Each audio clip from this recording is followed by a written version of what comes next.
கிறிஸ்துவுக்குள் பிரியமானவர்களே, இந்த நாளுக்கான தினசரி தியான வசனம் மத்தேயு எழுதின சுவிசேஷம் 13வது அதிகாரம் 9வது வசனம். மத்தேயு 13:9, மேத்யூ 13:9. கேட்கிறதற்கு காதுள்ளவன் கேட்க கடவன் என்றார். எப்படி? எல்லார்ட்டையும் தானே காது இருக்கு. ஆனால் என்ன, அதை புரிந்து கொள்ளக்கூடிய மக்களாய் இருக்க வேண்டும். ஏன்னா எல்லாரும் கேட்கலாம், ஆனால் அதை உணர்ந்து கொள்ளக்கூடிய ஒரு உணர்வுள்ள இருதயம் வேண்டும் என்பதை தான் இங்கே சொல்லி கொடுக்குறார். ஏன்னா இது அடிக்கொரு முறை கர்த்தர் சொல்லக்கூடிய ஒரு காரியம். கேட்கிறதற்கு காதுள்ளவன் கேட்க கடவன் என்பது மத்தேயு 11:15 பார்க்குறோம், மார்க் 4:9 பார்க்குறோம். வெளிப்படுத்தின விசேஷத்தில் கர்த்தராகிய இயேசு கிறிஸ்து ஆசியா மைனர் என்று சொல்லக்கூடிய அங்கே ஆசியாவில் உள்ள 7 சபைகளுக்கு கடிதம் எழுதுகிறாரு. அந்த 7 சபைகளுக்கும் சொல்கிற காரியம் வெளிப்படுத்தின விசேஷம் 2:7, 2வது அதிகாரம் 11வது வசனம், 2வது அதிகாரம் 17வது வசனம், 2வது அதிகாரம் 29வது வசனம், 3வது அதிகாரம் 6வது வசனம், 3வது அதிகாரம் 13வது வசனம், 3வது அதிகாரம் 22 வசனம். எல்லா சபைகளுக்கும் எழுதும்போது இந்த கடிதம் அவருடைய கடிதத்தில் எழுதும்போது என்ன சொல்லி எழுதுகிறாரு? கேட்கிறதற்கு காதுள்ளவன் கேட்க கடவன். என்ன ரொம்ப அழகா, கர்த்தர் மாறவே இல்லை. உயிர்த்தெழுந்த கர்த்தராகி இயேசு கிறிஸ்து இதைத்தான் சொல்கிறாரு. ஆனால் இங்கே இந்த ஓமானத்தை சொல்லும்போது கர்த்தராகி இயேசு கிறிஸ்து என்ன சொல்கிறாரு? விதை ஒரே விதை, வசனம் ஒரே வசனம், ஆனால் அது 4 விதமான வித்தியாசமான இடங்களில் விழுகிறது. ஆனால் அது என்ன, 6 விதமான வித்தியாசமான பலனை கொடுக்குது. எப்படி? முதல்ல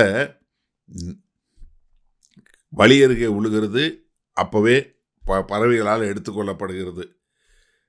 2வது அது ஒரு கற்பாறை மேலே மணல் இருக்கிறதுனால கொஞ்சம் வருது, அதுக்கப்புறம் கொஞ்ச நாள்லே வெயில் அடித்த உடனே அது செத்து போயிடுது.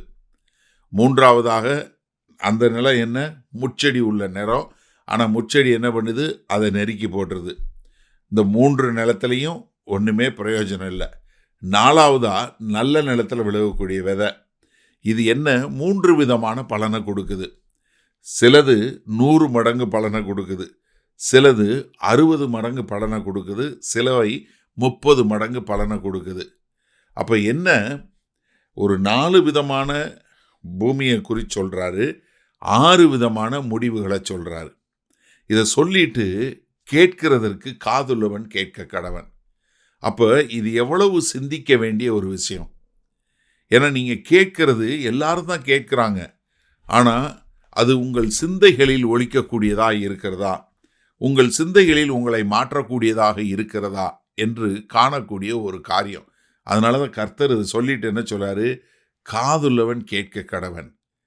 ஏன்னா கேட்கறது நம்ம மாம்ச பிரகாரமான காது இல்லை, இந்த உள்ளான மனுஷனில் உள்ள ஒரு காது இருக்குது பார்த்தீங்களா, அதில் கேட்குதா என்ற சொல்லக்கூடிய ஒரு காரியத்தை தான் இங்கே கர்த்தர் சொல்லுகிறார். சரியா? இந்த நாளில் இந்த வசனத்தை நம்ம எப்படி எடுத்துக்கொள்வது? நம்ம சில நேரங்களில் கேட்போம், ஆனால் அது உள்ளுக்குள்ளே போகாது. கவனிச்சிருக்கீங்களா? ஒரு சிலர்கிட்ட போய் நீங்கள் பேசுவீங்க, ஆனால் அவங்க உங்களை தான் பார்ப்பாங்க, வேற எந்த வேலையும் செய்ய மாட்டாங்க, உங்களையே பார்த்து கொண்டு இருப்பாங்க, உங்களுக்கு செவி கொடுக்குற மாதிரியே இருக்கும். ஆனால் நீங்கள் சொன்னது ஒன்றுமே அவங்க மண்டைக்குள்ளே போயிருக்காது. உங்கள் பிள்ளை வளர்க்குறவங்களுக்கு இது தெரிஞ்சிருக்கும், கல்யாணமானவங்களுக்கு கணவன் மனைவியோட பேசினவங்களுக்கு புரிஞ்சிருக்கும். என்ன, கேட்பாரு, ஆனால் காதுக்குள்ளே உள்ளே போகவே போகாது. கேட்பாங்க, உள்ளுக்குள்ளே போகவே போகாது, ஆனால் கேட்பாங்க. நான் சபையிலே நிறைய வரை பார்த்துருக்குறேன். பிரசங்கம் பண்ணும்போதே ரொம்ப சின்சியராக கேட்குற மாதிரி இருப்பாங்க, ஆனால் உள்ள சபையில் முன்னாடி தான் உட்காந்துருப்பாங்க, வேறு எந்த இதுவும் பார்க்க மாட்டாங்க, என்னையை தான் பார்த்து கொண்டு இருப்பாங்க. ஆனால் அவங்களுடைய எண்ணங்கள் என்ன இருக்கும்? வீட்டை போட்டுனா, ஸ்டவ்வை ஆஃப் பண்ணனா, காரை லாக் பண்ணனா, ஊருக்கு நம்ம போகணுமே, ஊரில் அவங்க எப்படி இருப்பாங்க, இவங்க எப்படி இருப்பாங்க, சிந்தை எங்கேயோ இருக்கும், ஆனால் ஆள் மட்டும் இருப்பாங்க.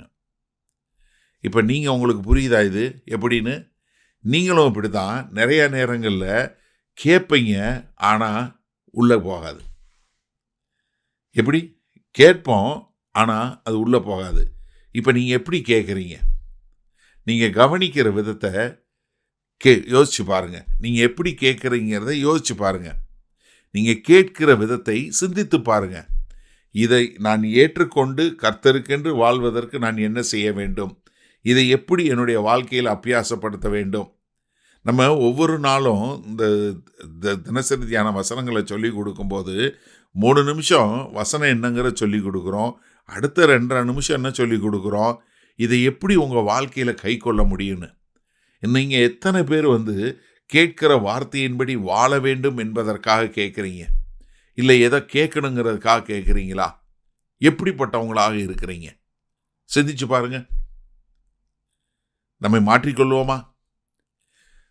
வல்லபிதாவே, இந்த செய்தியை கேட்டுக்கொண்டு இருக்கிற ஒவ்வொருவரும் ஏனோ தானோ என்று கேட்காதபடி இதை கேட்டு எப்படி நான் என் வாழ்க்கையை திருத்திக் கொள்ள முடியும் என்பதாக இவர்கள் திருத்திக் கொள்ள இவர்களுக்கு கிருபை பாராட்ட வேண்டுமாய் மீட்பெரும் இரட்சகருமாகிய இயேசு கிறிஸ்துவின் மூலம் ஜெபிக்கிறோம் ஜீவனுள்ள வல்லபிதாவே, ஆமேன்.